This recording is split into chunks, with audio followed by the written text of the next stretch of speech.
माधव कुंज बिहारी।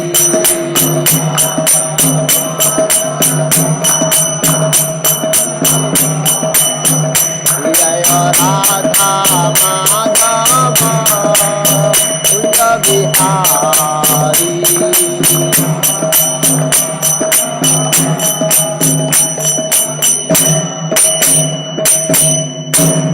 एवं विष्णुपाद परमहंस परिव्रजक आचार्य श्री श्रीमद बचरणारविंद भक्ति वेदांत स्वामी प्रभुपाद की, अनंत कोटि वैष्णव विंद की, वाल्मीकि कृत रामायण की, सीताराम लक्ष्मण हनुमान की, शिष्य गौ निताय की, शिला प्रभुपाद की, निताय गौर प्रेमानंदेरी।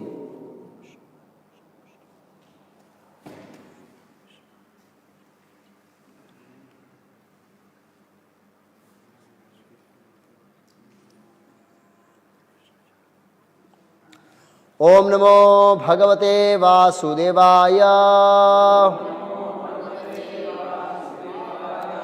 ओम नमो भगवते वासुदेवाय।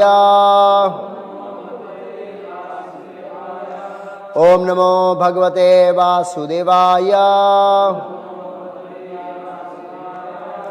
ओम अज्ञानतिमिरान्धस्य ज्ञानञ्जनशलाकया चक्षुरुन्मीलितं येन तस्मै श्री गुरुवे नमः। नमो ओम विष्णुपादाय कृष्ण पृष्ठाय भूतले श्रीमते भक्तिवेदांत स्वामी इति नामिने। नमस्ते सारस्वती देवे गौरवाणी प्रचारिणे निर्विशेष शून्यवादी पाश्चात्य देशतारिणे। श्री कृष्ण चैतन्य प्रभु नित्यानंद श्री अद्वैत गदाधर शिवास आदि गौर भक्तविंद। हरे कृष्णा कृष्णा कृष्णा हरे हरे, हरे राम राम राम हरे हरे, हरे कृष्णा। तो हम यहाँ पर पद्धति सर वाल्मीकि कृत रामायण पे चर्चा कर रहे हैं।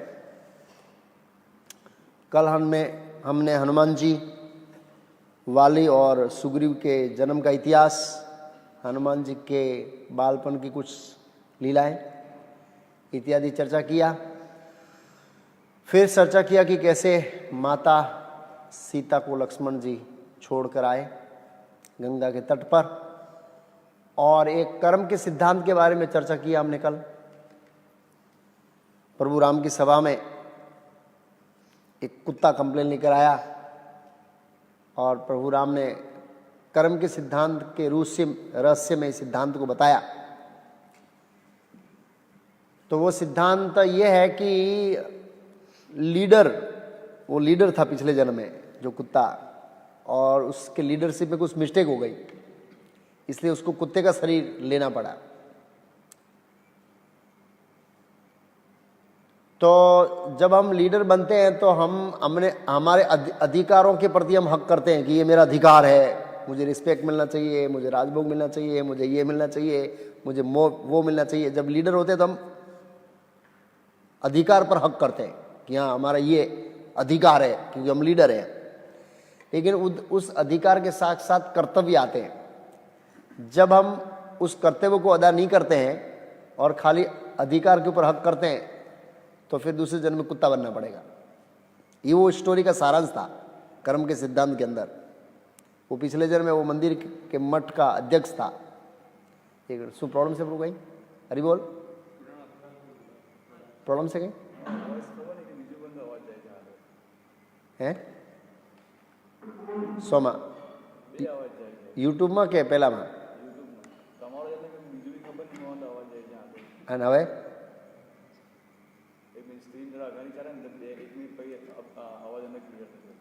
હમણાં ચાલુ થયું પહેલા તો અચ્છા તો આવશે કદાચ એમ। વોઇસ ઇઝ નોટ ક્લિયર બધા લોકોનો મેસેજ છે।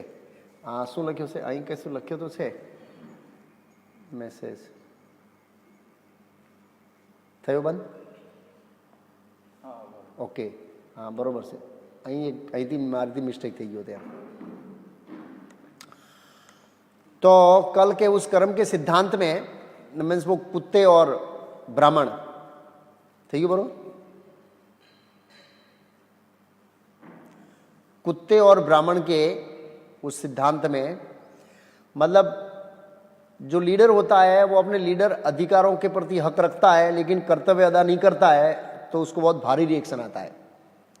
तो लीडर बहुत सारी फील्ड के अंदर लीडर होता है। एक राजनीति की लीडर होता है, तो वो अधिकारों का तो भोग करता है कि मुझे सम्मान मिलना चाहिए, ये मिलना चाहिए, वो मिलना चाहिए, लेकिन एक राजा का कर्तव्य होता है, अगर वो नहीं निभाता है तो उसको कुत्ता बनना पड़ेगा। कर्म का सिद्धांत भगवान राम ने प्रैक्टिकली बताया उसके माध्यम से। गुरु है तो वो अपना हक मांगता है, उसके बदले में शिष्यों का प्रति कर्तव्य है। माता पिता दावा करते हैं हम तुम्हारे बाप हैं, बच्चे हैं, ये अधिकार है, ये अधिकार है, तो उसका कर्तव्य भी बच्चों के प्रति है, वो अदा नहीं करता तो रिएक्शन आता है। तो कहने का मतलब किसी भी फील्ड में, किसी भी क्षेत्र में लीडर होता है और वो अपने अधिकारों को जमाना चाहता है, हक भोगना चाहता है, लेकिन अगर वो कर्तव्य अदा नहीं करता है तो उसको भारी रिएक्शन आएगा। और भगवान राम ने राजा के रूप में आने वाले फ्यूचर के सभी राजाओं को इनडायरेक्टली बता दिया कि अगर आप सही से राज्य नहीं करेंगे तो करोड़ों जन्म तक कुत्ते बनेंगे। कितने जन्म तक कुत्ते बनेंगे? तो हम आज के आधुनिक नेताओं के बारे में क्या कह सकते हैं? वो तो कितनी बार कुत्ता बनेंगे, क्योंकि वो प्रजा के प्रति शास्त्र के अनुसार वो अपना कर्तव्य अदा नहीं करते हैं, शास्त्र के अनुसार नहीं कर रहे हैं वो राज्य। आज के विश्व के जो नेता है उनकी स्थिति क्या होगी? वो कितना जन्म कुत्ता बनेंगे? उनसे तो एक भूल हो गई, और वो भी आप सोचिए त्रेता युग में कुत्ता बनना, तो अब तो कलयुग में कितना गिरा हुआ वातावरण है, तो कितना वो पाप उसको भुगतना पड़ेगा। ये कर्म का सिद्धांत भगवान ने अब इस लीला के माध्यम से प्रजा को, राजा को, सभी क्षेत्र के लीडरों को समझाया। गुरु हो, माता पिता हो, शिक्षक हो, राजा हो, कोई भी हो, उनके माध्यम से भगवान राम ने ये बोध दिया, वो कुत्ते और ब्राह्मण की कथा के माध्यम से एक्चुअली ऐसे। तो वो प्रसंग पूरा हो गया, और उसके बाद आगे आज हम चर्चा करेंगे कि उस सभा में एक दिन कुछ समय के बाद च्वन्य मुनि आए। च्वन्य मुनि, च्वन्य प्रास नहीं च्वन्य मुनि आए और प्रभु राम ने उनका स्वागत किया, और उसके बाद पूछा कैसे आना हुआ। तो वो तो रहते थे वृंदावन में, च्वन्य मुनि उस समय वृंदावन में रहते थे, मथुरा के। और आप जो भी इच्छा लेके आए, मैं आपको प्रॉमिस करता हूं कि आपकी इच्छा की मैं पूर्ति करूंगा, आप हृदय खोलकर मुझे बताइए। तो उन्होंने बताया कि एक मधु नाम का राक्षस था, उसने तपस्या करके शिवजी से एक बर्छी प्राप्त की। बर्छी का दूसरा नाम क्या है प्रभु? एक्चुअली ये बर्छी का नाम भी मैंने वो, इसका हिंदी में दूसरा कोई नाम है बर्छी का? दूसरा नाम बर्छी है नहीं, उसको तो बोलते हैं परसू, परछू है, पता नहीं है वो करेंगे बर्छी। तो लोग कई बार पूछते ये बर्छी क्या है क्योंकि हिंदी में ज्यादा इसका यूज नहीं होता है शब्द का बर्छी। वो रामायण में कई जगह पर आया बर्छी, लक्ष्मण को मारा तो वो बर्छी ऐसे। कुल्हाड़ी को तो परसू कहते हैं, उसको बर्छी कहते हैं शुद्ध भाषा में मेरे ख्याल से, जो भी है इसमें देख सकते हैं वो बर्छी। तो हाँ, वो मधु राक्षस दैत्य मधु ने तपस्या किया, और शिवजी ने प्रसन्न होकर उसको एक बर्छी दिया कि जिसको भी मारेगा उसको जिंदा नहीं छोड़ेगा, वो मार देगा, एक जिसके ऊपर प्रहार होगा वो बचेगा नहीं। ये शिवजी का प्रॉमिस था। और मधु ने रिक्वेस्ट किया शिवजी से कि मेरी पीढ़ियों के पीढ़ियों तक ये हस्तांतरित होती रहे बर्छी, मतलब मैं मर जाऊं तो मेरे बेटे को मिल जाए, उसके बेटे को, उसके बेटे को। शिवजी इस पर बेटा बड़ा उस्ताद आदमी है तपस्या एक करेगा और पीढ़ियों तक बर्छी मिलती रहे, ऐसे सोच रहा है। शिवजी ने कहा ये संभव नहीं है, कम से कम तुम्हारे पुत्र तक मैं हस्तांतर कर सकता हूँ, मीन्स उसको हैंड ओवर कर सकता हूँ, उसके बाद उसका कोई वो बर्छी मेरे पास आ जाएगी, लेकिन वो शत्रु पर आक्रमण करेगा, मर जाएगा। और अब वो मधु दैत्य ने क्या किया, अपने पुत्र लवणासुर को वो बर्छी दे दी है, और वो बड़ा एकदम घमंडी होकर घूम रहा है और ऋषि मुनियों को परेशान कर रहा है, शांति से भजन ही नहीं करने दे रहा है हमको। तो आपने रावण जैसे बहुत बड़े असुरों का वध किया प्रभु, ये भी एक असुर है, उसका भी वध कीजिए। तो भगवान राम ने आश्वासन दिया कि निसंदेह आपकी आज्ञा का पालन होगा और आपको इससे छुटकारा मिलेगा। फिर प्रभु राम ने तीनों भाइयों के सामने देखा, क्या करूं, आपकी क्या राय है, मैं स्वयं जाऊं या आप लोगों की इच्छा है इसकी वध करने की? तो तो भरत ने इच्छा व्यक्त किया कि प्रभु ये काम मैं करना चाहता हूँ। तो शत्रुघ्न ने कहा नहीं प्रभु, भरत को ये काम मत दो, क्योंकि ऑलरेडी भरत ने आपके वीर में कितना सारा कष्ट भोगा है। मैं आपसे दूर गया नहीं हूँ, मैंने कुछ पराक्रम किए नहीं है, कुछ हमको भी सेवा दो। प्रभु जी एक बार पूछ रहे कि भरत, शत्रुघ्न का कोई ज़्यादा रोल नहीं है, तो अब शत्रुघ्न का रोल आया है। एक दिन पूछा था प्रभु ने, शत्रुघ्न पराक्रम बताएगा? वो तो बिल्कुल हम्बल थे, भरत के पीछे खड़े रहते थे, आगे भी नहीं आते थे, इतने वो नम्र थे, शक्तिशाली थे। विष्णु तत्व है शत्रुघ्न भी, भागवतम के अनुसार, प्रभुपाद जी की सिद्धांत के अनुसार चारों भाई विष्णु तत्व है, सेम शक्ति, लेकिन प्रभु राम की आज्ञा के अनुसार अपनी शक्तियों को व्यक्त करते हैं ये चारों भाई। तो शत्रुघ्न ने बोला प्रभु ये काम आप मुझे देंगे तो बहुत अच्छा रहेगा, मैं ये काम करूंगा, क्योंकि भरत में आपके वीर में बहुत तपस्या किया है ऑलरेडी इतनी, ऐसे मैं कहीं बाहर नहीं गया हूँ ऐसे। तो प्रभु राम ने कहा निसंदेह मैं तेरे को मथुरा का राजा घोषित करता हूँ और राज्याभिषेक की व्यवस्था करता हूँ। उसको मारने से पहले भगवान ने उसको राजा घोषित कर दिया, क्योंकि प्रभु राम को पता है वो तो मरने वाला है, और यहाँ से राजा बनाकर भेजा है कि तू ही मथुरा का राजा है। ऐसा करके यहाँ प्लानिंग किया। फिर प्रभु राम ने बताया कि ये असुर को कैसे मारना है। भगवान ने कहा जब तक उसके हाथ में पर्ची होती है और शिव जी का वरदान है, तो हम उस वरदान को तो नेगलेक्ट नहीं करते हैं। इसलिए वो दिन में एक बार बिना पर्ची के शिकार करने जाता है जंगल में खाने के लिए पशुओं को, तब वो बिना पर्ची के जाता है, वो धनुष से शिकार करता है, पर्ची घर में रख के जाता है एक घंटे के लिए खाली। और 1 घंटे के अंदर तेरे को सब व्यवस्था करनी है। और भगवान राम ने गाड़ी किया, जब वो निकले तो तुरंत जैसे वो बाहर गया शिकार करने की, तुरंत नगर को घेर लेना और गेट पर खड़े हो जाना, और जब वो रिटर्न में आए तब उसको चैलेंज देना, अंदर घुसने मत देना, गेट पे बहुत सारे सैनिक रख देना। ऐसा प्रभु राम ने मार्गदर्शन दिया उनको। फिर कहा तेरे को 4000 अश्वरोहिणी सेना, 2000 रथों की सेना और 1000 पैदल सेना, इतनी ले जाओ तुम, और 10 लाख मुद्रा ले जाओ इनको वेतन देने के लिए, खर्चे पाने के लिए, सोने की मुद्रा। कितनी? 10 लाख। और बड़ा साधन, गाने वाने बजाने वाने को सब ले जाना। किसी को भलक नहीं आनी चाहिए कि तू मारने जा रहा है, ऐसे होनी कि तू थोड़ा मनोरंजन कहीं घूमने जा रहा है कहीं, ऐसे गाने बजाने वाले को सब ले जाना। ऐसा प्रभु राम ने गाइड दिया उनको ऐसे। और फिर प्रथम उन्होंने क्या किया, वो सेना को भेज दिया वहां पर मथुरा। 1 महीने के बाद शत्रुघ्न खुद गए। जाते समय जो प्रस्थान कर रहे थे अयोध्या से मथुरा की ओर, तो रास्ते में वाल्मीकि मुनि का आश्रम आया। दूसरे दिन नाइट होल्ड उन्होंने वाल्मीकि मुनि के आश्रम में किया जब शत्रुघ्न जा रहे थे तब। उसी दिन रात को माता सीता ने 2 बच्चों को जन्म दिया, लव और कुश। तो लव और कुश का नाम ऐसे क्यों पड़ा? क्योंकि वाल्मीकि मुनि ने देखा कि बच्चों का जन्म हुआ है, तो उनको जो साफ करने के लिए कुश घास का प्रयोग किया, अग्र भाग का, इसलिए उसका कुछ। और जो पिछला होता है उसको लव कहते हैं, उस भाग को।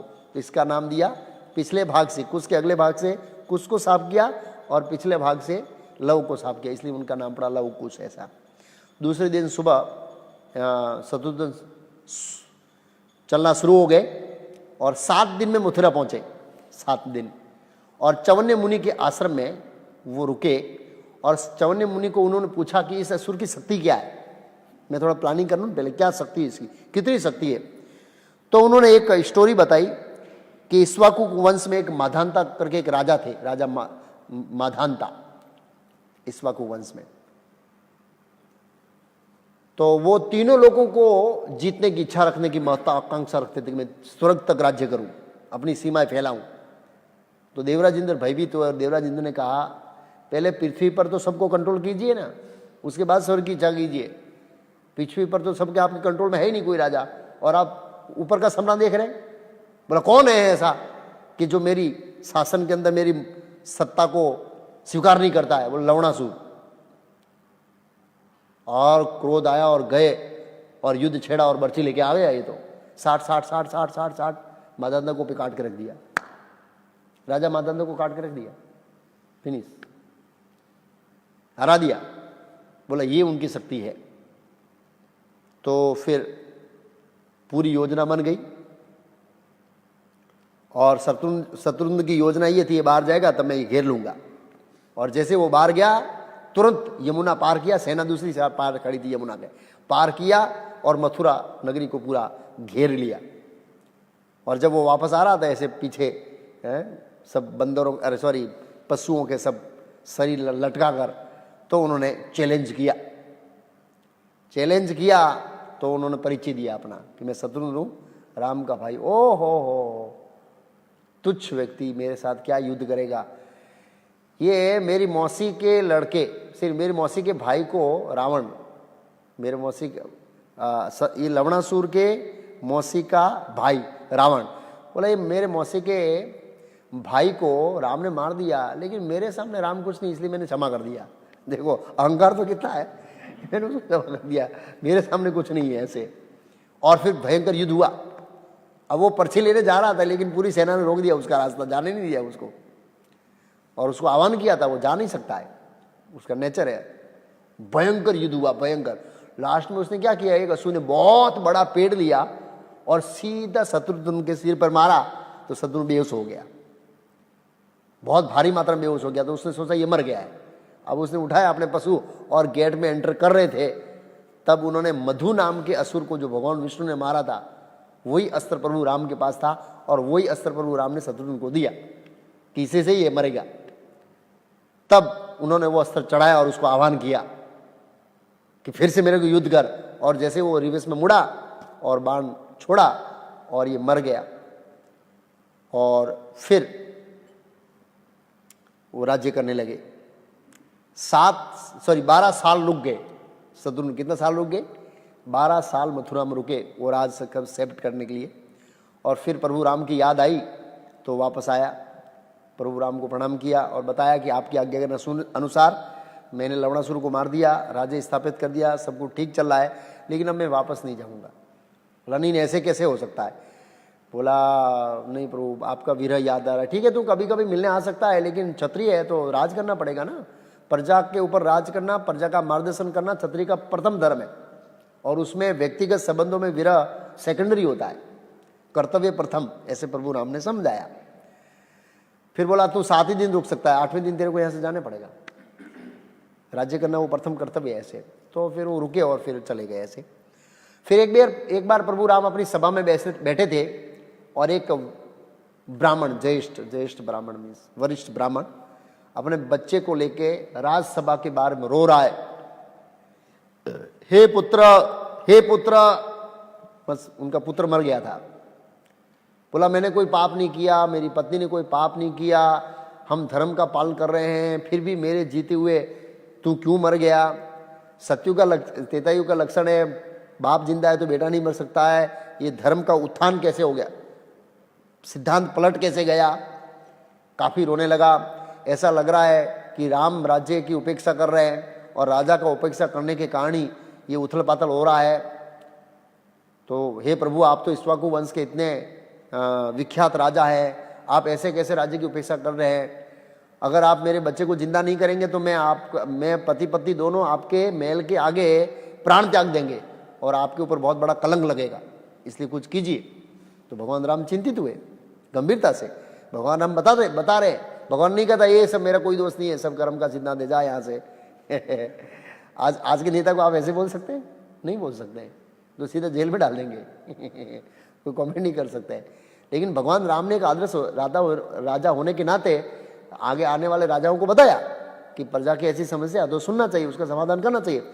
तुरंत प्रभु राम ने संदेशा भेजा, मार्कंडे, बड़े बड़े गौतम, नारद जी, बहुत बड़े विद्वानों को बुलाया, और विद्वानों के साथ मीटिंग किया कि क्या आपका इसमें राय क्या है? बोला हाँ, हो सकता है, हमारी गलती कहीं हो भी सकती है। तो नारद जी ने फिर बताया, नारद जी ने कहा मुझे ऐसा लग रहा है कि कोई आपके राज्य में शूद्र तपस्या कर रहा है। उन्होंने बताया सतयुग और त्रेता में जो ब्राह्मण और क्षत्रिय दोनों लोग ब्राह्मण की कक्षा में ही रहते थे, ऑलमोस्ट उनके उसके गुण थे, वो क्वालिटियां थी ऑलमोस्ट ब्राह्मण के मिलती जुलती थी दोनों की, इसलिए दोनों को तपस्या करने का अलाउ था। फिर द्वापर युग के अंदर धर्म का थोड़ा खास होता है, इसलिए वैश्य को भी तपस्या करने का अधिकार उसमें दिया है। सतयुग और त्रेता में वैश्य तपस्या नहीं कर सकता है, 2 ही लोग तपस्या कर सकते हैं, ब्राह्मण और क्षत्रिय। लेकिन वैश्य द्वापर में कर सकता है, और कलयुग के अंदर शुद्र तपस्या कर सकता है। अभी त्रेता युग चल रहा है, शुद्र तपस्या कर रहा है, धर्म का उल्लंघन हो रहा है आपके राज्य में, इसलिए आप उनको ढूंढिए और उसका वध कीजिए। ये इससे समस्या का समाधान होगा। प्रभु राम ने पुष्पक विमान का स्मरण किया, तुरंत हाजिर हो गया। सबसे पहले उत्तर दिशा में गए, पूर्व दिशा में गए, पश्चिम दिशा में गए, फिर अंत दक्षिण दिशा में गए। एक पर्वत की तलेटी के अंदर एक शूद्र उल्टा लटक के तपस्या कर रहा था, भयानक तपस्या, उल्टा लटक के।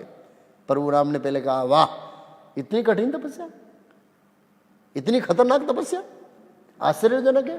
क्या उद्देश्य है भाई तेरा? स्वर्ग जाना है? ज्यादातर स्वर्ग जाने के लिए तपस्या करते हैं। क्या नाम है, अता है, पता है? और प्रभु अपने राम बताए, मैं दशरथ पुत्र राम हूं और अयोध्या का राजा हूं, मैं जानना चाहता हूं, जिज्ञासा है। उन्होंने कहा, मैं शूद्र पुत्र हूं, उद्देश्य क्या है? स्वर्ग जाना चाहता हूं। बस उसने एक शब्द बंद किया, फटाक ने सीधा काट दिया प्रभु राम ने। और जैसे ही उसका सिर कटा तो देवताओं ने बारिश किया, अरे फूल बरसाया। तो प्रश्न होता है, प्रभु राम ने उसको क्यों मारा? कई बार लोग इसका लांछन लगाते हैं। तो गुरु महाराज ने उसमें समझाया है, कई शास्त्रों के कोट से, आचार्य के कमेंट्री से, कि वैदिक सिस्टम के अनुसार कोई व्यक्ति को शूद्र के शरीर में जन्म मिलता है तो उसका कारण है उसका पाप कर्म, और उस पाप कर्म का निवारण है कि वो ऊपर के 3 वर्गों की सेवा करे। जो धर्म में लगे हुए हैं उन 3 वर्गों की सेवा करे, और वो सेवा से उनका शुद्धिकरण हो, वही उसका निवारण है। तपस्या उसको अलाउ नहीं है। तपस्या इसलिए अलाउ नहीं है कि उसमें धर्म का उल्लंघन होता है, और निसंदेह जब इस क्लास के लोग तपस्या करेंगे और जो वरदान मिलेगा तो उसका मिसयूज भी होगा एक। और उसका प्रायश्चित शास्त्र में बनाया है, शूद्र के घर में जन्म लेने का जो कारण है वो पाप कर्म, और वो पाप कर्म के मुक्ति का मार्ग है कि उसको 3 वर्णों की सेवा करके ही शुद्धि होना है। वो धीरे धीरे ग्रेजुअली शुद्ध होगा। लेकिन कोई इस शास्त्र के बताए हुए मार्ग का उल्लंघन करता है और सीधा तप करके शॉर्टकट ढूंढता है तो वो अधर्म फैलता है, वो मना किया है।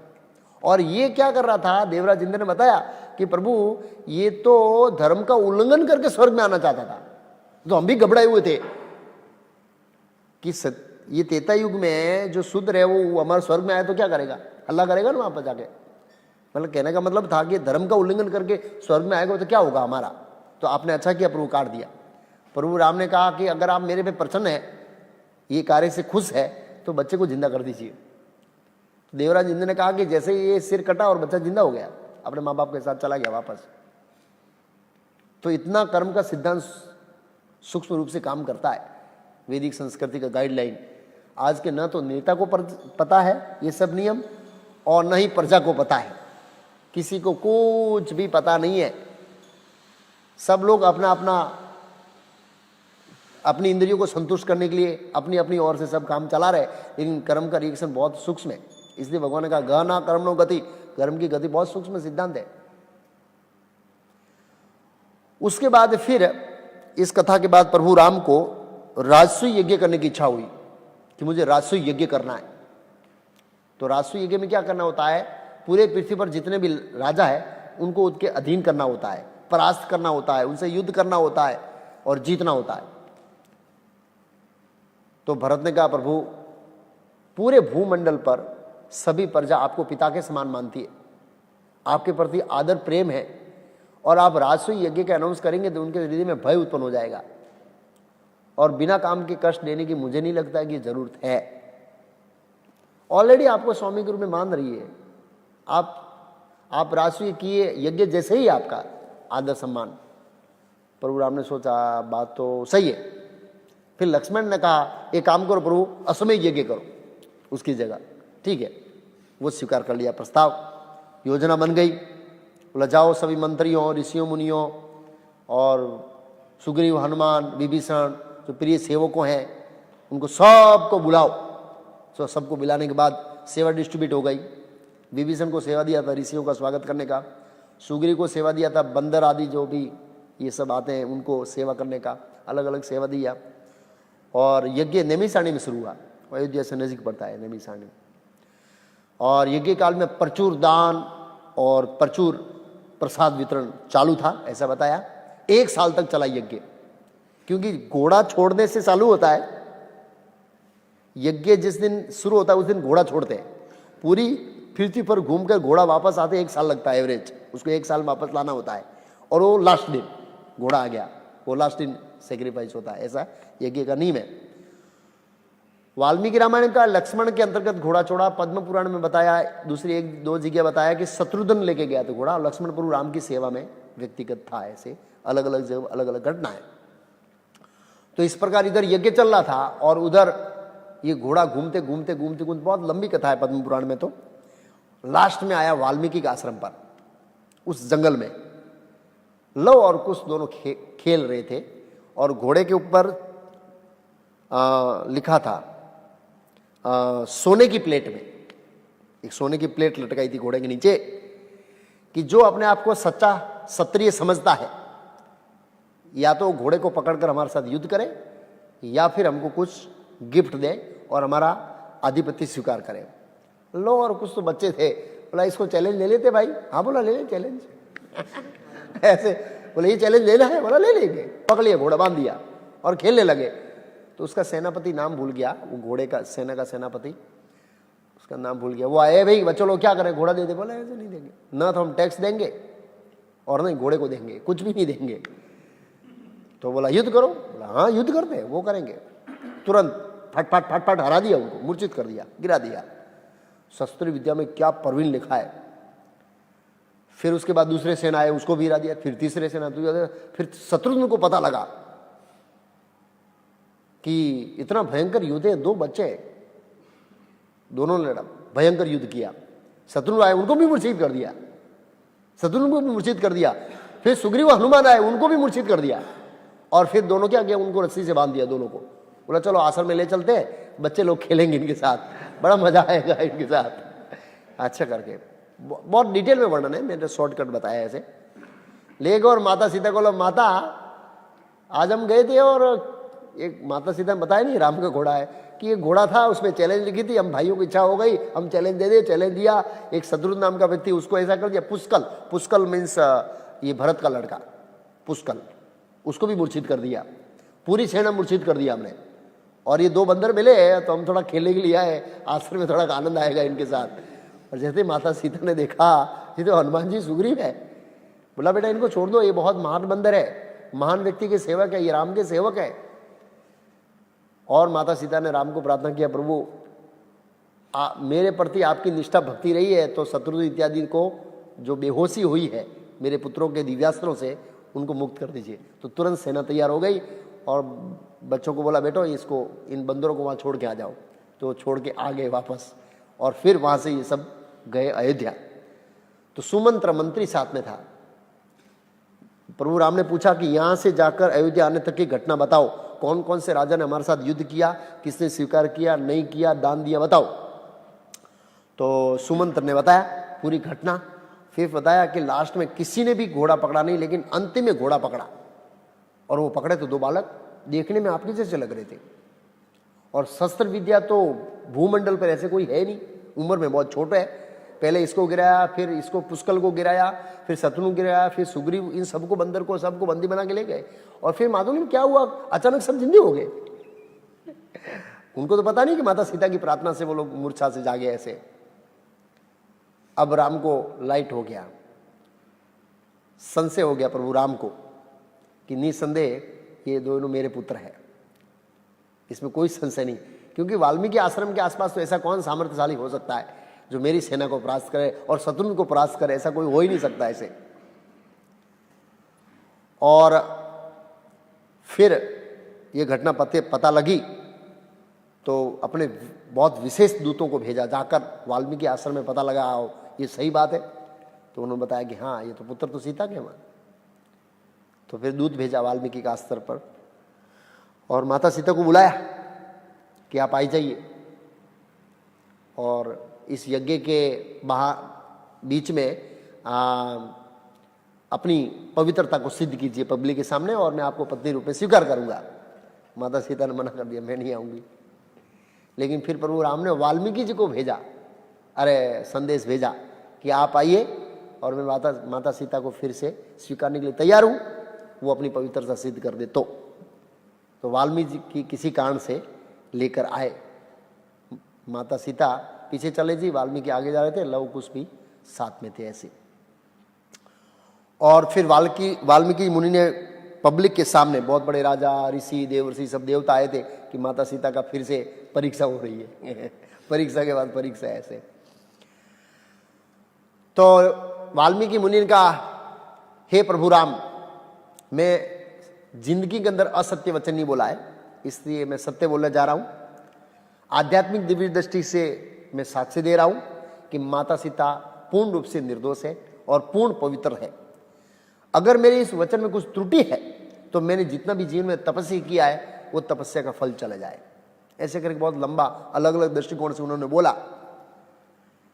निसंदेह उस समय वाल्मीकि ऋषि के तो बहुत बड़े सम्मान था वो तो फिर प्रभु राम ने कहा, हे प्रजाओं, ध्यान से सुनिए, मैं वाल्मीकि मुनि के मत से सहमत हूं और मुझे भी पता है कि सीता परम पवित्र है, लेकिन मैंने लोक निंदा के कारण उनका त्याग किया था। और अगर वो अभी फिर से अपनी पवित्रता सिद्ध कर दे तो मैं पत्नी के रूप में स्वीकार करने के लिए तैयार हूं। फिर माता सीता ने कहा, पब्लिक को संबोधित करके हुए, कि हे पृथ्वी देवी, अगर मैंने विवाह से लेकर आज तक, जब तक मैं समझती हुई तब तक और आज तक मेरे मन में राम बसे हैं और मेरी पूरी निष्ठा राम के प्रति रही है, तो मुझे पृथ्वी शरण दे दे। अगर मैंने राम के सिवाय किसी पुरुष का मन में सपने में भी विचार किया तो तुम मुझे जगह मत देना, आश्रय मत देना। जैसे ही ऐसे बोला तो पृथ्वी फटी और एक दिव्य सिंहासनों के साथ भूदेवी, मतलब पृथ्वी देवी प्रकट हुई। वो सिंहासन के नीचे सब शेष नाग थे, उसको उठा रहे थे और माता सीता को बुलाया, आलिंगन किया और बिठाया, पाताल में चले गए तो फिर देवता ने फूल बरसाया। माता सीता ने कहा था कि अगर मैंने एक सेकंड के लिए भी प्रभु राम का त्याग नहीं किया तो आप मेरे को शरण दे देना। मैं सिद्ध हो गए, तो पवित्र थे। और भूदेवी ने वो सिंहासन को उतार लिया। प्रभु राम विचलित हो गए। ब्रह्मा जी वहां पर थे, उन्होंने समझाया, प्रभु आप तो विष्णु है, लक्ष्मी देवी है, नागलोकों में गई है, थोड़े समय में वैकुंठ पहुंच जाएगी, आप चिंता मत कीजिए। ऐसा बोला। हाँ, वो नागलोक में गई है, अपने सखियों के साथ रहेंगे थोड़े समय और फिर वहां से वो जाएगी। ऐसे काफी समझाया लंबा। और उन्होंने कहा, प्रभु आपको उत्तरकांड सुनना बाकी है, आपके पुत्रों से उत्तरकांड सुन लीजिए, क्योंकि उत्तरकांड अभी तक सुनाया नहीं था उन्होंने, युद्धकांड तक ही पूरा किया था। तो बोलो उत्तरकांड आपका एक बाकी है, वो सुन लीजिए। और फिर वो अपने पुत्रों से उत्तरकांड सुनते हैं वहीं पर, उसी सभा के अंदर वो कथा चलती है। और ऐसे कई सालों तक बराबर शास्त्रों के अनुसार प्रभु राम राज्य करते थे। फिर माता कौशल्या ने देह त्याग किया, फिर सुमित्रा ने थोड़े समय के बाद, फिर माता कैकेयी ने, ऐसे एक एक करके माताओं ने भी भगवान के धाम अयोध्या को प्राप्त किया। फिर कैकेयी राजा एक दिन उन्होंने आग्रह किया कि गंधर्व राज्य, एक गंधर्व राज्य तक्षशिला, अब आधुनिक तक्षशिला कौन सी है, लेकिन उस समय तक्षशिला के साइड में, तो भरत के दो पुत्र थे, तक्ष और पुष्कल। तो उन्होंने वो पुष्कल को पुष्कलावती नाम का राज्य दिया। अब अभी इस समय में कौन सा कहाँ होगा। और तक्ष को तक्षशिला दिया। चाणक्य पंडित के समय में वो तक्षशिला का काफी वर्णन आता है कहीं पर ऐसे। और अपने दो बच्चों को सेट करने के बाद भरत 5 साल के बाद वापस आया। उसके बाद कुरुपथ के क्षेत्र में लक्ष्मण के दो पुत्रों को, अंगद और चंद्रकेतु, दोनों को वहां का राजा बनाया। और वो 1 साल के बाद बच्चों को सेट करके वापस आ गए। अब प्रभु राम अपनी लीला को समाप्त करने के लिए प्लानिंग कर रहे हैं, पूरी योजना उनकी चल रही है और ऐसे राज्य कर रहे थे। और एक दिन काल आया, योगी के रूप में, ब्राह्मण के रूप में समथिंग, बोला प्रभु राम से मिलना है, गुप्त बात करने के लिए। तो लक्ष्मण ने जाने की आज्ञा दिया।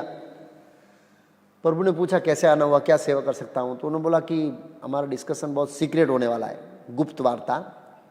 हाँ, बोला कोई बात नहीं है। हनुमान जी को कहा, लक्ष्मण को कहा, आप लोग बाहर जाइए इत्यादि। और उन्होंने कहा कि हमारे बीच की वार्ता को कोई सुन लेगा तो उसके साथ आपका संबंध काटना पड़ेगा। प्रभुपाद कोई बात नहीं, स्वीकार है। और स्वीकार कर लिया तो उन्होंने कहा मैं ब्रह्मा जी का मैसेज लेके आया हूँ। ब्रह्मा जी ने कहा है प्रभु आप विष्णु हैं, असुरों का राक्षसों का उद्धार करने के लिए आपने अवतार लिया है, अभी आपका समय पूरा हो गया है, 11,000 साल तक राज्य पूरा हो गया, अभी आप वापस आ सकते हैं। अगर आपको राज करना भी इच्छा है तो ब्रह्मलोक में आ जाइए, राज कीजिए, हम आपकी सेवा करेंगे। स्वर्गलोक में आ जाइए, आप अभी आ सकते हैं, काम हमारी ओर से तो काम पूरा हो गया है। और सेम वर्ण ने भगवान कृष्ण जब यहां से गोलोक जाने वाले थे, सभी देवता आए, वहां भी ब्रह्मा जी ने कहा था प्रभु आपका समय पूरा हो गया, आप जा सकते हैं। ऐसे भगवान देवताओं की इच्छा से आते हैं और देवताओं की इच्छा से जाते भी है। भगवान चाहते हैं कि मेरे को बोले कि हाँ अब जाओ तो जाऊंगा। ऐसे तो ऐसा डिस्कशन चल रहा था। भगवान के हाँ मेरा काम पूरा हो गया, मैं ब्रह्मा जी को आप संदेश दे दीजिए, बहुत जल्दी मैं वापस अयोध्या जाने वाला हूँ, आप चिंता मत कीजिए, मुझे भी यहाँ रहने की बहुत ज़्यादा इच्छा नहीं है। ऐसे इस बीच में दुर्वासा मुनि आए।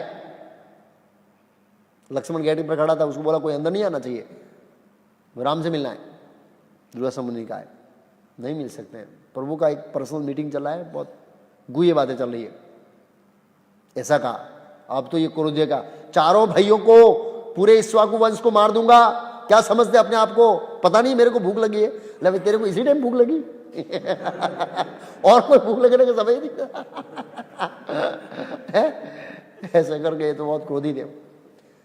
लक्ष्मण ने सोचा कि इतने सबको बचाने के लिए मैं अपना बलिदान दे सकता हूं, ये श्राप देगा तो सबको देगा, पूरे इक्ष्वाकु वंश को, लेकिन इसके बीच में वार्ता का भंग करूंगा नियम तो मुझे राज्य से निष्कासन करेंगे तो वो अच्छा है, इतना नुकसान से ये नुकसान अच्छा है।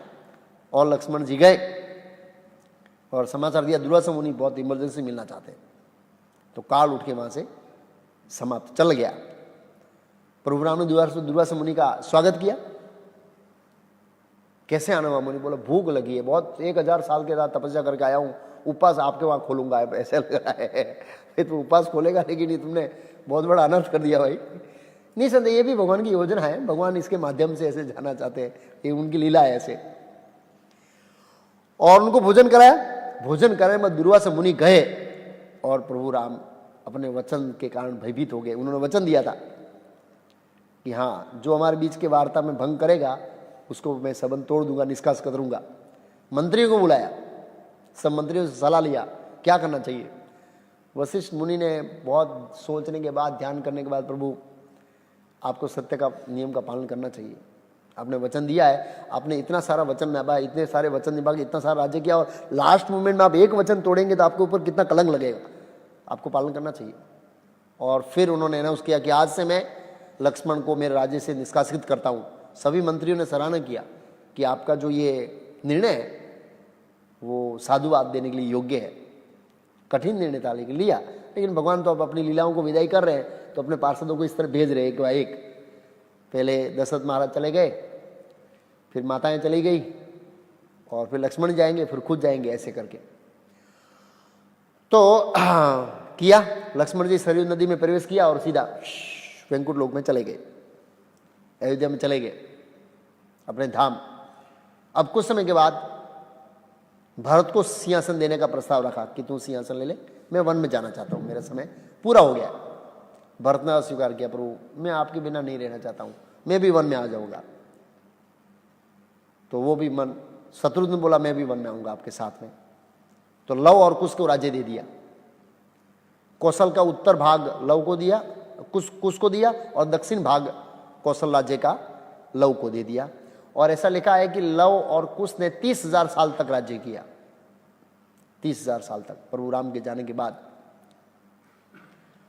और कलयुग में शायद उनकी 11 पीढ़ी, कलयुग के स्टार्टिंग तक सूर्यवंश की 11 पीढ़ी थी समथिंग। लास्ट में एक राजा को कोई पुत्र नहीं हुआ, इसलिए वहां से वो ये इक्ष्वाकु वंश रुक गया ऐसे। और प्रभु राम ने जब निर्णय लिया कि मैं वन में जा रहा हूं, तो उसमें लिखा है 60% लोग प्रभु राम के पीछे चल दिए। अयोध्या के कितने प्रतिशत? 7। और जब राम चल रहे थे तो लोगों ने देख लिया उनकी स्टाइल से, पीछे मुड़ के नहीं देख रहे हैं और बिल्कुल अनासक्त है, समझ गए कि प्रभु अभी राम प्रयाण करने के लिए पूरी रूप से तैयार है, सब समझ गए प्रभु जा रहे। तो ऐसे क्या ना, बोलो इंजन जाए लंगरियो नाखो तो आपको भी खींचा ही जाए हारो। इंजन चल रहा है, उसके पीछे लंगर डाल दो, हमारा भी खींच जाएगा। बोला प्रभु जा रहे हैं, वैसे तो कोई गरुड़ जी आएंगे नहीं हमको लेने के लिए, लेकिन प्रभु को लेने आएंगे तो प्रभु थोड़ी हमको एक बोला तू पड़ा रहे मैं जाऊँ, ऐसे थोड़ी करेंगे, हमको ही साथ में ले जाएंगे। तो लोगों ने सोचा मौका बहुत अच्छा है, और ये सब भगवान के नित्य पार्षद भक्त इत्यादि थे। और प्रभु राम चल दिए तो 60% उनके पीछे जा रहे हैं। और लोगों ने देखा, रामायण वर्णन है कि भगवान की शक्तियां हैं वो व्यक्ति रूप में प्रकट हो गई। भूदेवी, श्रीदेवी, गायत्री इत्यादि जो शास्त्र में लिखा है, चारों ओर से भगवान की शक्तियां चल रही और लोगों ने प्रत्यक्ष देखा प्रभु के साथ चल रही वो शक्तियां व्यक्त रूप में। और प्रभु राम के पीछे भरत, भरत के पीछे शत्रुघ्न, शत्रुघ्न के पीछे ब्राह्मण, ब्राह्मण के पीछे क्षत्रिय, क्षत्रिय के पीछे वैश्य, और ऐसे कर्म के अनुसार पूरी लाइन थी। वो भी सिस्टम का पालन कर रहे थे, मर्यादा का, पद और कर्म के अनुसार सिस्टम थी, और पूरे जा रहे थे। राम अपनी मस्ती में अपने हिसाब से, कोई पीछे देख नहीं क्या हो रहा है, जिसको आना है तो स्वागत, नहीं आना है तो अभी स्वागत। और चले और सरयू नदी के तट पर गए और रुके प्रभु। सभी देवता आए देखने के लिए कि प्रभु राम कैसे प्रयाण करेंगे। श्रीमद् भागवत में वर्णन है, भगवान कृष्ण जहाँ पर सोमनाथ फ्लाई करने वाले सभी देवता आए थे कि प्रभु हमारे घर भी पगला पाड़ जो है, रास्ता में आ जाओ। ऐसे कैलाश, स्वर्ग, ब्रह्मलोक, ब्रह्म ज्योति, जे भी जनलोक, तपलोक, सब लोग आए थे। भगवान के देखूंगा मैं, सोचूंगा बस इतना समय लगा।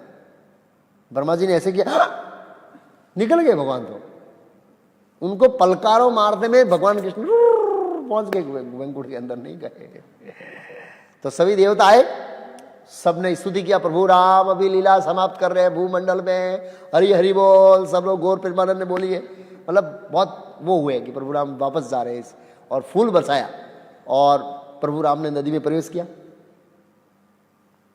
गरुड़ जी उनको लेके गए, फिर भरत ने, फिर शत्रुघ्न ने, और फिर सभी ने, जितने लोग आए हैं उन सभी ने प्रवेश किया। किसी का भी शरीर में मिला नहीं, नदी के अंदर किसी का भी शरीर नहीं मिला। करोड़ों लोग गए, ऐसा नहीं कि नदी के अंदर लाशें पड़ी थी, उस शरीर के साथ गए। हाँ कि नदी के अंदर लाशें मिली बहुत, नहीं, कोई वर्णन नहीं है, कोई वर्णन नहीं। इस शरीर के साथ गए क्योंकि वो बहुत नजदीक के पार्षद थे, तो उन्होंने शरीर छोड़ा भी नहीं। जैसे पांडव थे, वो शरीर के साथ भगवान के धाम गए, इस शरीर के साथ। ध्रुव महाराज जैसे हैं, ऐसे कई सारे लोग हैं ऐसे। इवन माता द्रौपदी और सुभद्रा का भी वर्णन है भागवत पहले स्कंद में कि वो शरीर के साथ गए। और ये सब लोग अयोध्या शाश्वत धाम ने भगवान की लीला में प्रवेश किया। तो ये रामायण की कथा यहाँ पर पूर्ण होती है। भगवान राम की दिव्य कथा, प्रभुपाद जी ने भगवान राम के बारे में लिखा है कि उन्होंने अपनी भौतिक जगत में लीला करके अलग अलग व्यक्तियों को अलग अलग संदेश दिया। ब्राह्मणों को अलग अलग संदेश दिया, क्षत्रियों को संदेश दिया, पति को संदेश दिया, पत्नी को संदेश दिया, एक पिता को संदेश दिया, एक पुत्र को संदेश, कई सारे आचरण करके भगवान राम ने आदर्श स्थापित किए। ब्रह्मचारियों को संदेश दिया, हाँ प्रभुपाद लिख रहे हैं उसमें कि शादी मत करो। और भगवान राम ने बताया कि गृहस्थ आश्रम में कितनी झंझट है। भगवान राम ऐसे ही दुखी नहीं हुए, जानबूझकर उनको कोई इंटरेस्ट नहीं आ रहा था कि मैं ऐसे दुखी हूं। भगवान ने आचरण करके बताया इस संसार के अंदर कि ब्रह्मचार्य आश्रम बेस्ट है। हाँ प्रभुपाद ने लिखा, भगवान राम ने भौतिकतावादी लोगों को संदेश दिया कि ये गृहस्थ आश्रम के झंझट से बचे रहो, बहुत अच्छा है। ये प्रभुपाद लिखे लास्ट में, भागवत के 9वें स्कंद से लिखा है एक तरह से। तो कई सारी शिक्षाएं प्रभु राम ने दी है। तो ये वाल्मीकि रामायण का हमने संस्कृत में व्याख्या किया, आप सब लोग नियमित पढ़ सकते हैं। अब थोड़ा प्रश्न उत्तर करेंगे। एक भक्त का फोन आया था, उसमें प्रश्न था मुकेश प्रभु वालिया से कि मैंने सुना है इस्कॉन में भी कई भक्तों से कि वाल्मीकि जी ने तुलसीदास का अवतार मीन्स ग्रहण किया, क्या ये सच है? हाँ, तुलसीदास वाल्मीकि जी का अवतार है ऐसा। तो इसके बारे में प्रभुपाद जी ने तो कभी कमेंट नहीं दिया है, और नहीं भक्ति सिद्धांत श्री ठाकुर नहीं तो भक्तिनोद ठाकुर, हमारे गौड़ी वैष्णव संप्रदाय के आचार्यों ने कभी इसके बारे में कमेंट नहीं दिया। अगर ऐसा होता, मान लो तुलसीदास वाल्मीकि के अवतार होते तो कमेंट जरूर होती। जैसे क्या नाम है वो चैतन्य भागवत लिखा, क्या नाम किसने भूल गया, हाँ वृंदावन दास ठाकुर है, वो तो व्यासदेव के अवतार है, तो वो तो हमारे आचार्य ने स्वीकार किया है, स्वीकार किया, चैतन्य लीला लिखने के लिए आए। लेकिन इनके बारे में कोई स्टेटमेंट नहीं है, तो हो सकता है इस्कॉन के जो कनिष्ठ भक्त जिनको शास्त्रीय ज्ञान ना हो, आचार्यों की शिक्षाओं का पता न हो और बोला हो, वो भी सकता है। और मेरे ख्याल से उन्होंने बोला था वो भविष्य पुराण के अनुसार, भविष्य पुराण में ऐसा लिखा है कि तुलसीदास वाल्मीकि जी का अवतार है। लेकिन जो भविष्यवाणी अभी जो मिल रही है तो उसमें तो बहुत सारा मिक्सअप है। मीराबाई की भविष्यवाणी है और कबीर जी की भविष्यवाणी है, नरसिंह मेहता की भविष्यवाणी है,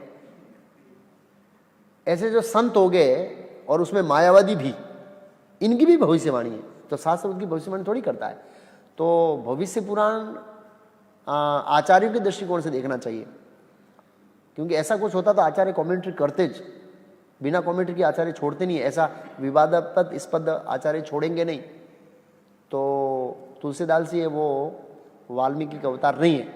क्यों? एक दृष्टिकोण से, क्योंकि प्रभुपाद जी ने कहा ड्रॉप ऑफ मायावाद, तुलसीदास रामायण में ड्रॉप ऑफ मायावाद है। तो वाल्मीकि शुद्ध भक्ति का वर्णन करने के बाद फिर मायावाद क्यों डालते? वाल्मीकि मुनि ने वहां शुद्ध भक्ति का वर्णन कर दिया, तो फिर दूसरा जन्म लेके वो मायावाद डाल के लोगों को कंफ्यूजन में क्यों करते? एक प्रश्न है, बौद्धिक प्रश्न। और मैंने आचार्यों, शास्त्रों को खाली ऐसे लिखने से नहीं समझ सकते हैं, गुरु साधु शास्त्र आचार्यों के मार्गदर्शन में समझ सकते हैं। ये बहुत महत्वपूर्ण पॉइंट है। तो आचार्यों से हमने नहीं सुना है कि तुलसीदास जी वाल्मीकि का अवतार है, वो भविष्य पुराण में मिक्सअप है, इसलिए ऐसा है। दूसरा किसी का कोई प्रश्न है? इधर से भी पूछ सकते हैं, यहां से दिखाई देता। रवि अयंगर प्रभु, आपका कोई प्रश्न है तो पूछ सकते हैं। रुपेश प्रभु, हाँ यहां लिख सकते हैं, बता सकते हैं हम लोग उसमें क्या प्रश्न है। प्रश्न है तो लिखिए प्रभु। फेसबुक ऊपर जो लिए कोई नहीं प्रश्न हुए तो, हमारे में से किसी का प्रश्न है तो, कुछ सुझाव है तो।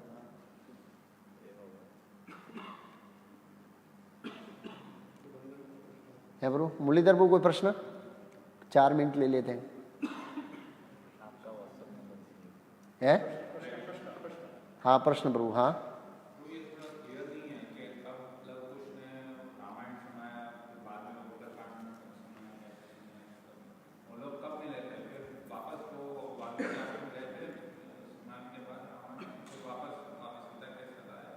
हाँ ऐसा लग रहा है, ऐसा लग रहा है। युद्ध कांड तक सुनाया, फिर वापस वाल्मीकि आश्रम में आए।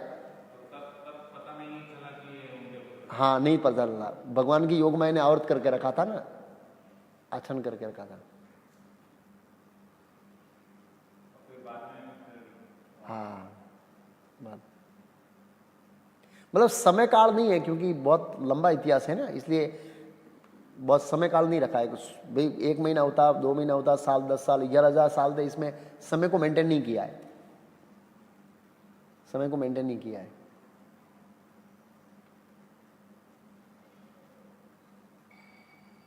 किसी का कोई प्रश्न नहीं है? है? आया प्रश्न कोई? कोई और कुछ फिलोसॉफिकल पॉइंट है इसके बारे में? हाँ बरू, हनुमान जी का मंदिर, हाँ हाँ, तो वो सेंटिमेंटल लोग हैं जो राम जी को छोड़कर हनुमान जी की पूजा करते हैं। हनुमान जी को पसंद नहीं है वो, सॉरी एक भक्त को पसंद नहीं है कि वो उनको छोड़कर पूजा करे। प्रश्न ये है कि हनुमान जी के मंदिर बहुत सारे हैं और राम जी के मंदिर नहीं है, तो लोग हनुमान जी की पूजा करते हैं तो ज़्यादातर भावुकता से करते हैं और भौतिक आशीर्वाद के कारण करते हैं। लेकिन हनुमान जी को प्रश्न नहीं है, अरे हनुमान जी को वो नहीं है, प्रश्न है एक आया कुछ ऐसा नया उल्लेख चालू करो જેથી कोरोना लॉकडाउन बढ़ रहा है वहाँ तक शांति से समझ सकें। मतलब हाँ तो ठीक है, अच्छा कुछ ये चालू रखो लेक्चर कि कोरोना वो लॉकडाउन बढ़ रहा है, ये ऐसा प्रश्न है तो हम लोग कल से फिलोसॉफिकल डिस्कशन करेंगे महाभारत के ऊपर, संस्कृत में कथा लेके तत्व ज्ञान के ऊपर चर्चा करेंगे। एक ग्रस्त ने रामायण माथी शू शिक्षा लेवी જોઈએ? नहीं, बहुत अच्छा प्रश्न है। एक गृहस्थ को रामायण में से क्या शिक्षा लेनी चाहिए? बहुत सारी शिक्षा लेनी चाहिए। एक आदर्श गृहस्थ के रूप में कैसा रहना है, और प्रभुपाद जी ने गृहस्थ के लिए लिखा है पत्नी का कैसे गंभीरता से पालन करना, जवाबदारी लेना। जवाबदारी, गृहस्थ मतलब एक जवाबदारी, तो प्रभु राम ने बताया वो शिक्षा लेना है। हम उसको कैसे भाई, कुछ या तो प्योर गुजराती लिखिए या प्योर हिंदी लिखिए।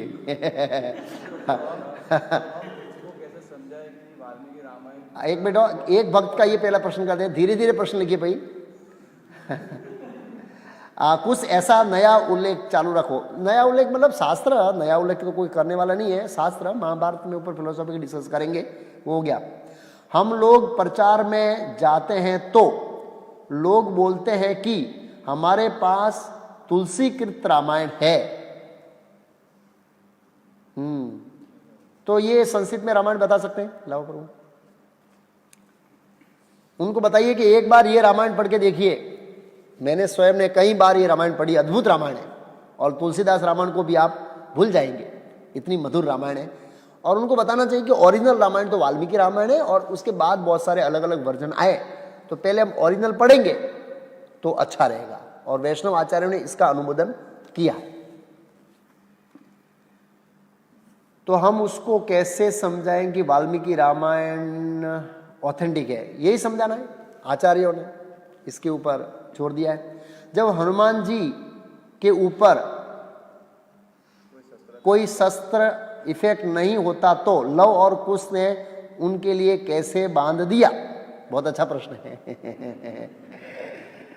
बहुत अच्छा प्रश्न है, वो देखना पड़ेगा, पद्म पुराण से देखना पड़ेगा, फिर कभी मैं बताऊंगा। बात सही है, मैंने पद्म पुराण पढ़ा नहीं डिटेल में, लेकिन पद्म पुराण में ये लीला है। बहुत अच्छा प्रश्न है। रूपेश मिश्रा, जब हनुमान जी के ऊपर कोई अस्त्र इफेक्ट नहीं कर सकते, हाँ यही सेम प्रश्न, तो बताऊंगा रूपेश प्रभु। जिग्नेश प्रभु, आंसर हम अवसर हम શું કહે છે? आंसर हम बोलते हैं कि ये गुरु शिष्य परंपरा से है। हाँ इसमें लिखा आंसर, हाँ हाँ, अक्सर अक्सर अक्सर बोलते, बराबर है। हम बोलते हैं कि ये गुरु शिष्य परंपरा से है। हाँ, इसके अलावा ये कि क्या क्या कह सकते हैं प्रभु जी? मतलब इसके अलावा क्या कह सकते हैं? समझ में आया, प्रश्न थोड़ा स्पष्ट लिखिए। आप रोज क्लास चालू रखिए, तो वो चालू रहेगा ना, वो रहेगा। कीर्ति पटेल, हरे कृष्णा प्रभु जी, आप कुछ हिंदी स्पष्ट लिखिए। आपने किसके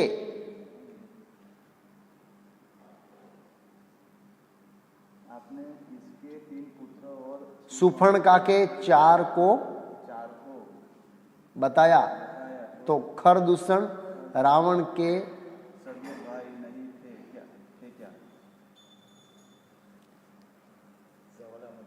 क्या था प्रश्न? भाई मतलब सगे भाई नहीं थे, ऐसे वो माल्यवान के पुत्र थे ना। माल्यवान जो असुर उनके साथ रहते थे, उनके सब साथ टीम थी ऐसे। क्या नल और नील दो भाइयों ने राम सेतु बनाया था? नल और नील, तो नल तो था लेकिन नील भी साथ में था, लेकिन मैं नल का वर्णन है, नील का इतना वर्णन नहीं है। फेसबुक में से, हाँ एक मिनट। शांतिलाल राठौड़, प्रभु जी मेरा ये क्वेश्चन है कि अगर भगवान ने असुरों को तप करने दिया तो शूद्र को क्यों नहीं? हाँ बहुत अच्छा प्रश्न है। बहुत अच्छा प्रश्न है। तो समझना चाहिए कि वैसे हमारी दृष्टिकोण से वो असुर है, लेकिन असुर योनि थोड़ी उन्नत है हमारे कर्तव्य, क्योंकि वो स्वर्गलोक में जा सकते हैं, मनुष्य स्वर्गलोक में नहीं जा सकता। सटल बॉडी होती है असुरों की। क्या इसका उत्तर है भाई मुरलीधर बाबू? तो वो सुधर भी जबरदस्ती करते हैं ना, है? लेकिन वो तो बाद में मारा, इतना हल्ला मचाने के बाद। लेकिन है नहीं, भगवान राम के राज्य में बहुत सारे असुरों ने तपस्या किया होगा ना। अभी यह वर्णन नहीं है, क्योंकि हिस्ट्री में तो हाँ। तो प्रभु इसका जवाब यह है कि भगवान असुरों को भी मारते थे अगर वो तपस्या करते थे तो। लेकिन असुर जरूर नहीं है भूमंडल पर तपस्या करे प्रभु, ये तो नीचे भी कर सकते हैं और ऊपर के लोगों में जाके कर सकते हैं ना। भूमंडल, हाँ भूमंडल पे स्पेशली पृथ्वीलोक पर, हाँ जहां तक भगवान का राज्य था तहां तक। यस, अगर कहां था, हाँ शांतिलाल राठौड़, हाँ एक मिनट। हरे कृष्णा प्रभु जी, हनुमान जी अभी भी इस संसार में है क्या? हाँ वो तो रामायण में लिखा है, जब तक पृथ्वी रहेगी हनुमान जी रहेंगे। है भाई, है, हनुमान जी ने कहा है, भगवान राम ने कहा है, तो उसमें क्या प्रॉब्लम है? जब तक पृथ्वी रहेगी हनुमान जी रहेंगे, जब तक राम कथा रहेगी तो रहेंगे। विनोद जी गोयल, वो पढ़ने में बहुत तकलीफ होती, प्योर गुजराती प्योर हिंदी लिखी है। हरे कृष्णा प्रभु दंडवत प्रणाम वो बाद में लिखिए, खाली प्रश्न लिखिए। विजयन प्रभु हरे कृष्णा, लेकिन कुछ प्रश्न है, कितने हनुमान, क्या लिखा? भगवान श्री राम एक केटलो के हनुमान, नहीं यार पढ़ नहीं सकते हैं या तो प्योर इंग्लिश लिखिए या प्योर गुजराती, क्या है प्योर हिंदी, वर्ण संकर पर जाए प्रभु जी उस शूद्र की फिर क्या गति हुई? उस शूद्र की क्या गति हुई भाई? भगवान के राम से हाथ से मिला है तो सदगति तो होगी निसंदेह। मनुष्य शरीर मिल सकता है और फिर भक्ति करके आगे प्रगति कर सकता है, ऐसा भी हो सकता है। हरे कृष्णा, जब हनुमान जी को श्राप मिला जिसमें वह सभी शक्तियां भूल जाते हैं, उसके बाद वह सूर्य देव से शिक्षा प्राप्त करने गए तो वहां किस प्रकार उड़ गए? वो उड़ने की तो शक्ति थी उनके पास, ऐसा नहीं है, उड़ने की तो शक्ति थी, वो तो लिखा है रामायण में, उड़ने की शक्ति थी, है प्रभु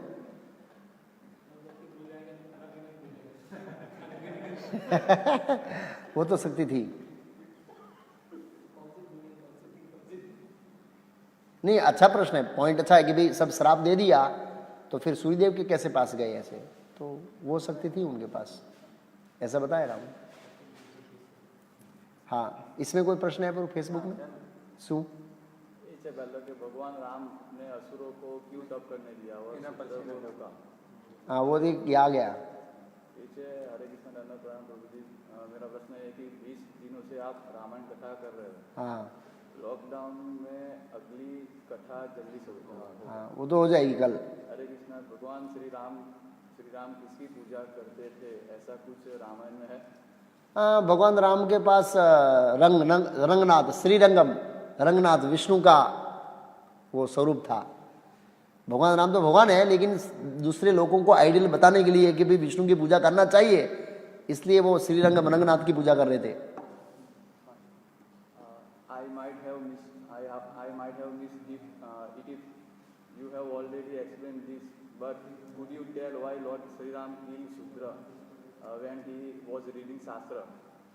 लेकिन જ્યારે શાસ્ત્ર વાંચતા તો શૂદ્રને કેમ ભગવાન રામે મારી? नहीं, शास्त्र न था वांचता, वो शास्त्र नहीं पढ़ रहे थे, शास्त्र नहीं पढ़ रहे थे, वो तपस्या कर रहा था। Anything in Ramayana regarding process of Hanumanji using Lord Rama leaving this material world? है? अच्छा, अनुपम जी का प्रश्न है, हरे कृष्णा, तुलसी कृत रामायण हमें क्यों नहीं पढ़नी चाहिए? क्योंकि हमारे आचार्यों ने रिकमेंड नहीं किया है, और प्रभुपाद जी ने कहा है कि उसमें ड्रॉप ऑफ मायावाद है, हम उसको भेद नहीं कर पाएंगे और गलत सिद्धांत लेंगे। जब हमारे पास वाल्मीकि रामायण ओरिजिनल है तो फिर हमको दूसरी नहीं पढ़नी चाहिए। आचार्यों का ये गाइडलाइन है, और वही लीला है ज़्यादातर, सेम ऑलमोस्ट, इसलिए नहीं पढ़नी चाहिए।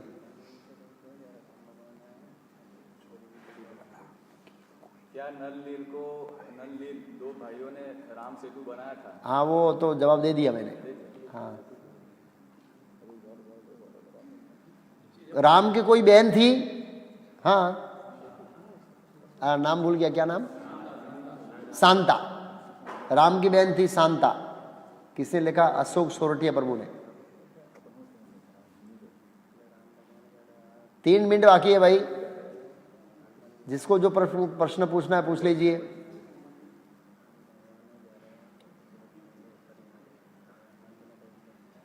आपने 6 भाई। નારાયણ નિત્ય દાસ પ્રભુનો છે કે રામ ભગવાને જ્યારે ભૌતિક દુનિયા છોડી તો ત્યારે હનુમાનજીનો તો ઉલ્લેખ છે કે मतलब ત્યારે ક્યાં હતા? हाँ, नारायण प्रभु का प्रश्न है कि जब भगवान राम ने ये भौतिक जगत छोड़ा तो हनुमान जी कहाँ थे?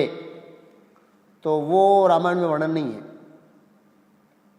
रामायण में कुछ उसका उल्लेख नहीं। हाँ प्रभु, हाँ,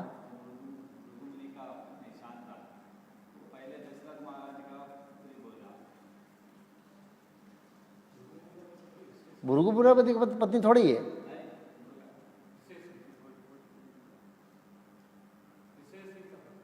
हैं?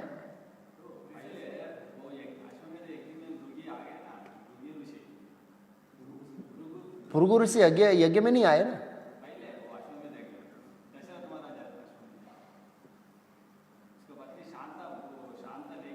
नहीं, वो ऋषि सृग, भृगु मुनि ऋषि सृग, ऋषि सृग।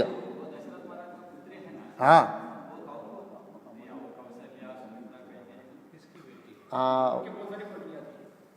हाँ, और भी पत्नियां होगी, मीन्स वो उल्लेख नहीं है यहाँ पर।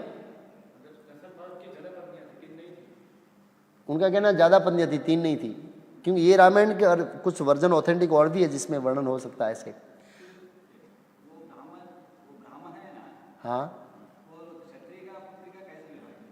कौन ब्राह्मण? ऋषि श्रृंग। हाँ, ब्राह्मण कर सकता है। ब्राह्मण क्षत्रिय स्त्री से कैसे विवाह कर सकता है?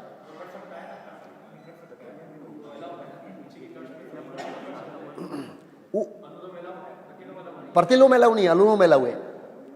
अच्छा, यहाँ पर गुजराती में हरे कृष्ण प्रभु जी, भगवान श्री राम हनुमान जी ने साचा भक्त कया છે તો તમે ખોટા ભક્ત વિશે કનિષ્ઠ શબ્દ વાપર્યો તો તેની પર પ્રકાશ નાખજો। मतलब कनिष्ठ मीन्स कनिष्ठ भक्त राम के, हम सब कनिष्ठ है ना, हम थोड़े साचे भक्त हैं, कनिष्ठ है हम लोग। कनिष्ठ मतलब जिसकी श्रद्धा बहुत कच्ची है भक्ति में, राम के ऊपर पूर्ण श्रद्धा नहीं, वो कनिष्ठ। कोई हनुमान भक्त ने कई रीते समझावा है कि राम भक्त केवी रीते बनावा है, वाल्मीकि रामायण। ये हनुमान भक्त को पढ़ा दो, वो समझ जाएगा कि राम की भक्ति करना ही सर्वश्रेष्ठ है। हरे कृष्ण प्रभु जी,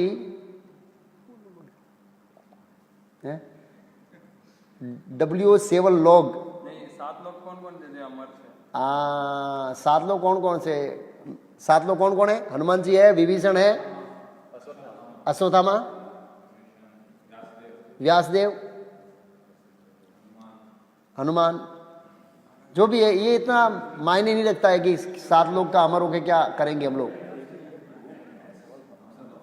अच्छा, विभीषण जी अभी भी है क्या? हाँ है, लंका में।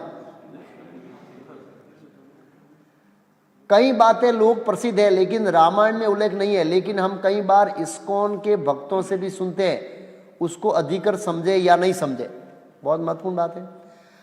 अगर मतलब ये वाल्मीकि रामायण की सिवाय भी आचार्यों ने कमेंट्री की है और कुछ वर्जन ऑथेंटिक है, जैसे श्री संप्रदाय में कौन सी रामायण, कंब रामायण, लेकिन वो वैष्णव आचार्यों के द्वारा प्रमाणित होनी चाहिए, वो थोड़ा ध्यान रखना पड़ेगा।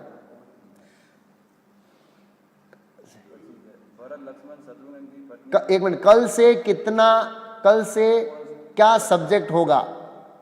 7:35 को पता लगेगा। जिंदे रहे तो करेंगे, नहीं तो हरे कृष्ण। क्या पता, मृत्यु का कोई ठिकाना थोड़ी है। स्टैम्प तो लगाया नहीं है कि आप कल तक हम जिंदे रहेंगे, यमराज ने सर्टिफिकेट तो नहीं दिया है।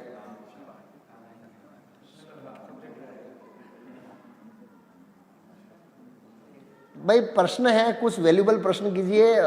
अब टाइम पूरा हो गया है, लेकिन ये अमर कौन है, क्या क्या क्या मिलेगा अमर कौन है जानने से? हम थोड़े अमर बनेंगे, भक्ति तो करनी पड़ेगी ना ऐसे। तो प्लीज प्रश्न फिलोसॉफिकल है, ऐसा करने तो अच्छा है। हाँ प्रभु,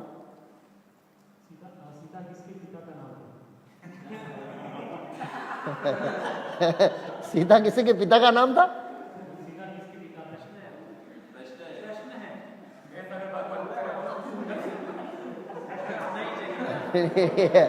ये तो कोई प्रश्न नहीं है प्रभु, ये प्रश्न नहीं है।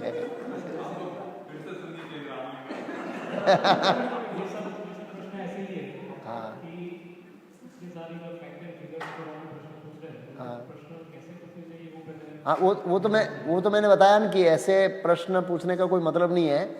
कुछ फिलोसॉफिकल डाउट है और कुछ तत्व ज्ञान जानने को मिलता है, ऐसे प्रश्न पूछना चाहिए। नहीं तो कोई प्रश्न के काम के नहीं है। कौन अमर है, क्या है, इससे क्या फायदा होगा हमको? ठीक है कि इंफॉर्मेशन के लिए बात अलग है, लेकिन ये प्रश्न का विषय नहीं है ऐसे। हरे कृष्णा। सीताराम लक्ष्मण हनुमान की, वाल्मीकि कृत रामायण की, निताय गौर प्रेमानंदे। कल शाम को मिलते हैं 7:30 बजे।